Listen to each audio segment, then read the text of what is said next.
All right, so we've got a number of matters before the court today, and it's fairly clear that the parties did not heed this court's encouragement to stand down, quit all the nonsense, quit the fighting, quit the harassment, quit the videoing, and just try and be decent neighbors.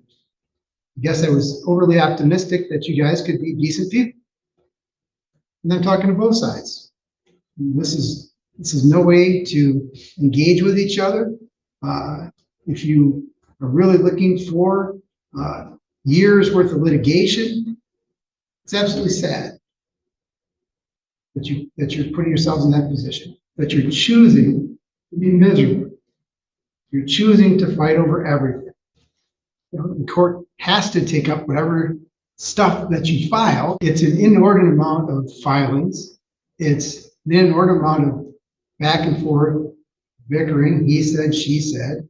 Not a great use of this court's time and resources to deal with the parties here when there's no reason for the continued animosity back and forth. The one legitimate thing that is before the court, I described the easement, and it seems like it boils down to the west half, and it should be the west quarter. That's what Ms. Rowan is requesting, and it sounds like, Mr. Dyer, that you agree that the court messed that up and it should be the west quarter. Yes. Okay. Rest of the filings deal with motion for protective order regarding some discovery things. Now check, seems to me that discovery had already closed on this case. Is that right? Pull up that scheduling order on that. Wasn't able to view on the computer earlier, but let me take a look. It should have been, discovery should have been completed a while ago at the pre-trial. Scheduling order was issued July 26th of 2024 with 150 days of discovery. Here's where the legal process matters. When the judge says discovery is closed, that means both sides had their chance to gather evidence, ask for documents, and build their case. After that deadline, you can't keep sneaking in new evidence unless you open a whole new lawsuit. Why? Because otherwise cases would never end. But here's the twist. Mr. Dyer brings up new Facebook posts made months after the deadline, calling them harassment. Now that might be legitimate behavior to complain about, but not here, not in this case. And the judge makes it clear. If you want to complain about something new, file a brand new lawsuit. That raises a big question for you guys. Do you think courts should allow updates to cases when new harassment happens? Or is the judge right to shut it down to keep cases from dragging on forever? So discovery should have closed December 23rd of last year. Means, Mr. Dyer, is that once the discovery closes, that's the end of the fact gathering part of the case in terms of being able to make requests for certain proof to support and claim that you have. Different posture if the request was made while discovery was still open and there was no the opposing party didn't respond. Typically, the way that would come to the court would be on a motion to compel discovery. So, I'm asking for things specifically that took place after your judgment, Your Honor. On April 17th of this year, she created a Facebook. In that group, she talked specifically about me and Dawn, about this court case. right, I've read that. But that's all new stuff that could be new causes of action. Okay, so when you file a complaint, you say this is what my grievances are up until the date that I filed this. So otherwise, there would be no end to ever. It would just be a constant, more allegations, more answers.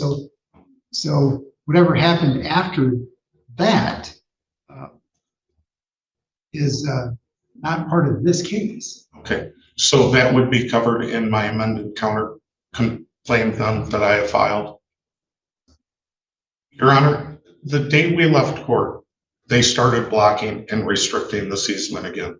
Every time we go down it, We're getting yells, taunts. She's being called a whore, a baby killer. This is where emotions are boiling over. Dyer insists that the very next day after the last court hearing, the neighbors resumed blocking access and even started hurling insults like baby killer. The judge pushes back though, reminding everyone that this case isn't about new incidents. If that's true, the right move is to file for contempt of court or file a whole new lawsuit. Think about that. Imagine living in a place where just walking down your driveway means being screamed at by your neighbors. Do you think you'd have the patience to keep filing paperwork, or would you lose your cool? This has gone on since the day after court, Your Honor. If that's true, that's not part of this case. It could be, if Isn't that? if you're doing things that are in violation of my opinion and order, that's one thing. That's subject to potential contempt. If it's new bad actions or activities that aren't originally complained of, that would be a new case, because we just can't keep amending, because then the case gets no finality. That I understand, Your Honor. And if they would have ever ceased, we wouldn't be amending.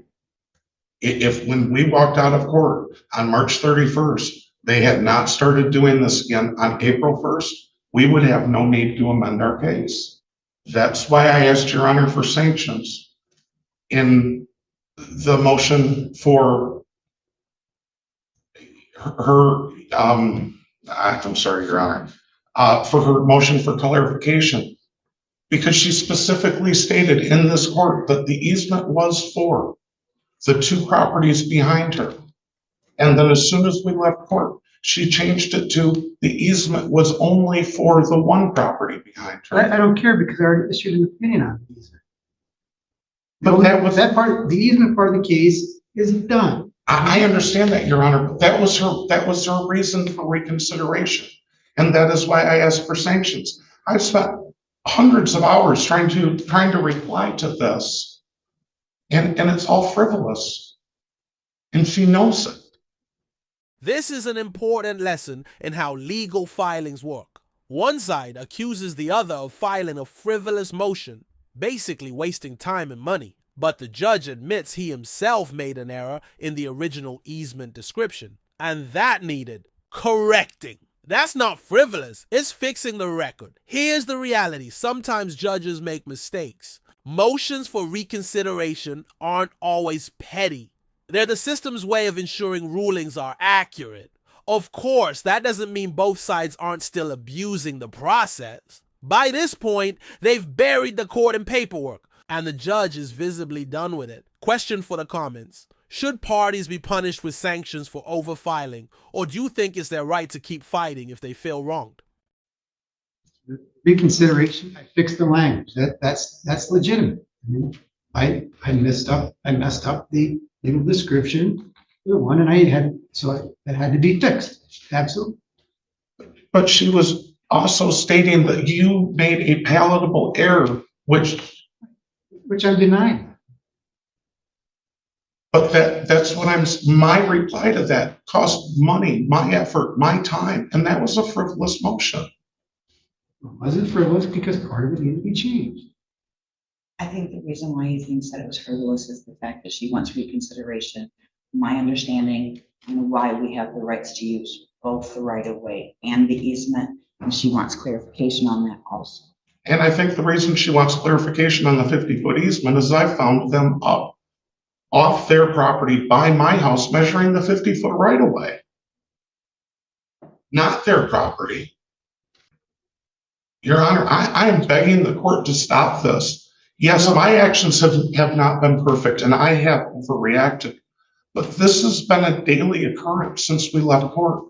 And if nothing else, can you do a show cause hearing to find out why they have continued to not follow your orders? Before the court, and you could put the allegations in writing. The court will determine whether it needs to be a show cause. I will do that, Your Honor. First of all, I've not stepped 1 foot beyond my property line, except in 2019, when I went to introduce myself to Mr. Dyer and ask him to not plow gravel and dirt. I've not left my property. Well, let me just stop you there. I understand that your position, and unfortunately for everybody, I still have to have a trial on all this harassment stuff. So I'm not here to decide that today.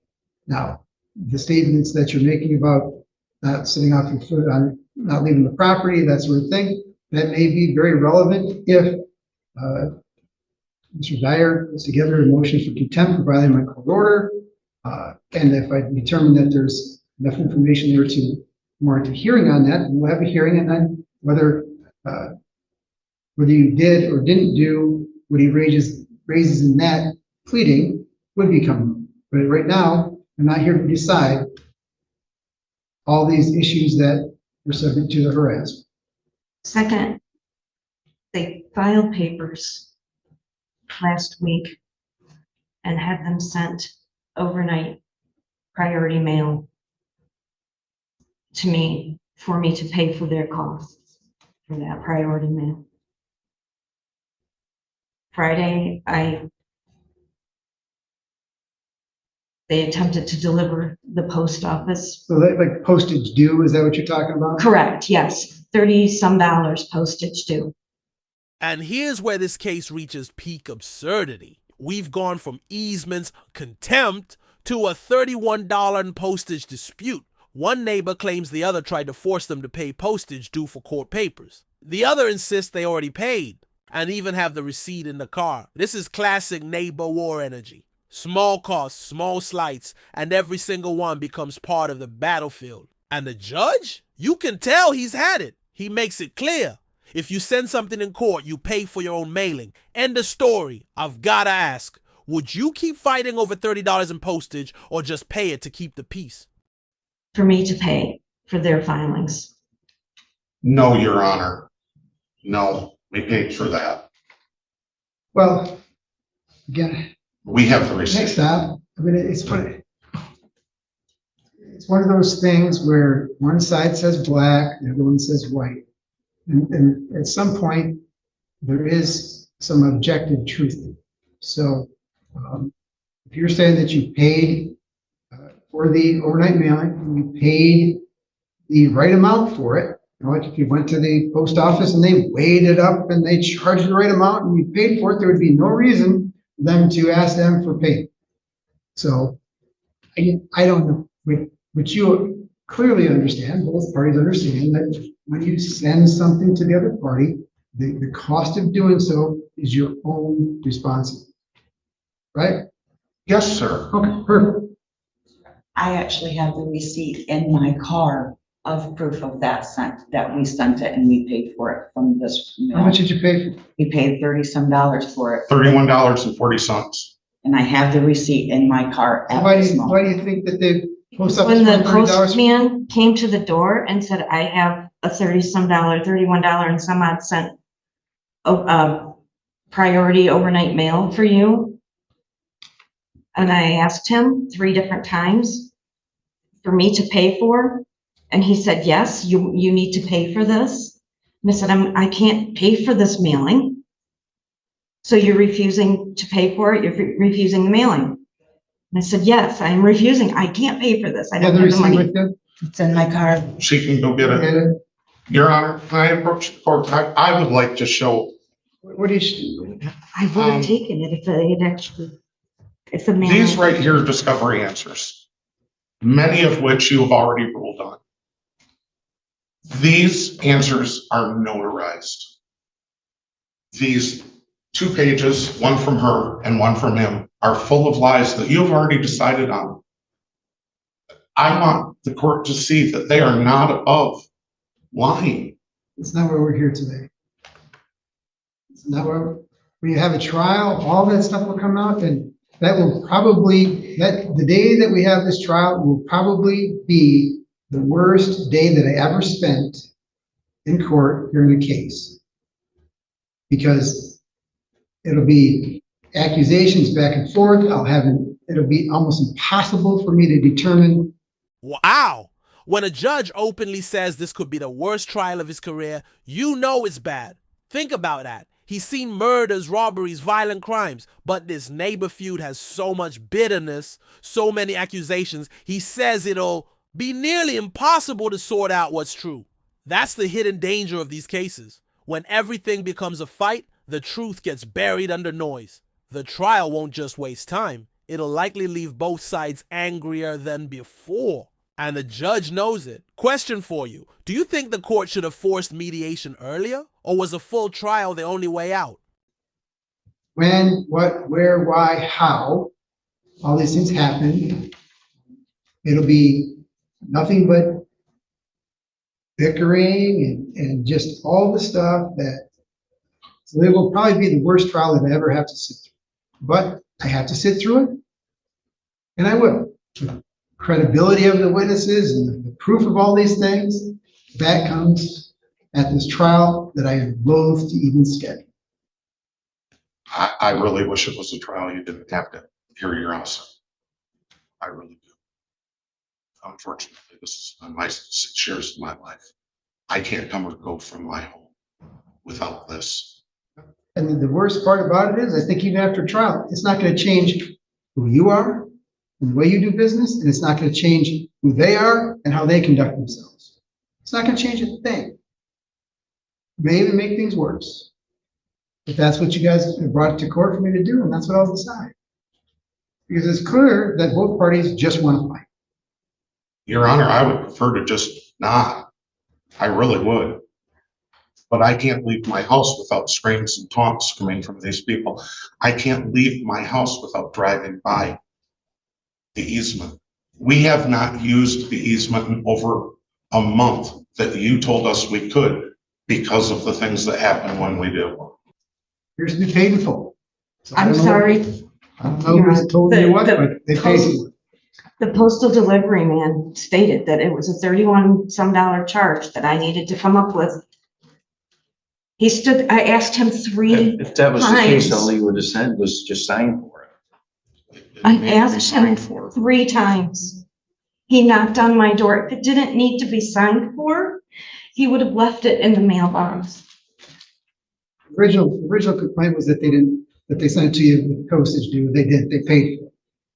At this point, the judge basically throws up his hands. Normally, he'd send a case like this to mediation, where a neutral third party tries to work out a deal. But he flat out says, I don't work with you guys, meaning he doesn't believe mediation would solve a thing. So now the case is heading to a 2-day trial. Think about how much court time, money, and emotional energy that's going to burn over a driveway and some Facebook posts. The judge even warns, even after trial, nothing will change. That's the saddest part. Legal rulings can't fix toxic relationships. Problem solved. Typically, I would send parties to mediation, but I don't think that's going to work with you guys. So we're just going to have a trial, and we'll go from there. So, is a day enough? 2 days? How much time of the court's time are you going to waste with this trial? Everything that I'm going to present to this court will be shown with proof, date, times, and witnesses. So how much time? A day. So we'll send out a notice for a 2-day trial. Your Honor, we have a motion in front of you on October 14th. And that is for the amended counterclaim that we have filed because of the things that have happened since court. So I'll move on it then, but I'm just telling you right now, I doubt I'm going to allow that because nobody can hit a moving target. So at some point, things close. These are the allegations that we're dealing with because the way you guys go, and I'm saying you guys, I'm saying both you guys, the way you guys go, every day, every week, there could be more allegations raised and more things. And no, so we're just dealing with the individually pled. That's it.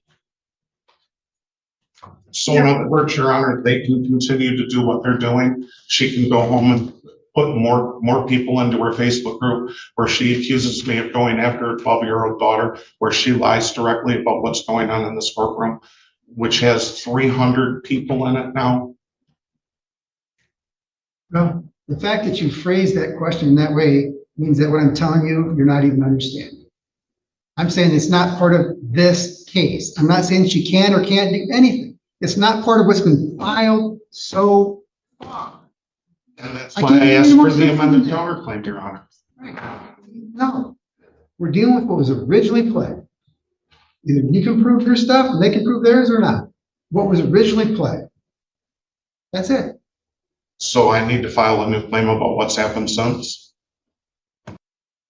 That would be the way to bring it before the court. It's a whole new case. And again, you're making my point that there's no end to this. Your Honor, we haven't been the ones continuing it. I didn't block the easement as you instructed us not to. So we'll see. We'll see. That's what the trial's about. So, And there you have it. After years of filings, accusations, and court hearings, this neighbor feud is heading to trial. The judge made it crystal clear. The case will only deal with the original complaints. Any new harassment, Facebook drama, or easement blocking, that's a whole new lawsuit. This case is the perfect example of how neighbor disputes can spiral. What starts as a property disagreement becomes a never-ending war of motions, contempt threats, and postage arguments. The saddest part? Even after trial, the judge believes nothing will truly change. So what do you think? Should courts crack down harder on these endless battles, or do neighbors have the right to keep fighting as long as they're willing to pay? If you found this case as shocking as we did, make sure to hit that like button, share your thoughts in the comments, and don't forget to subscribe for more jaw-dropping courtroom breakdowns.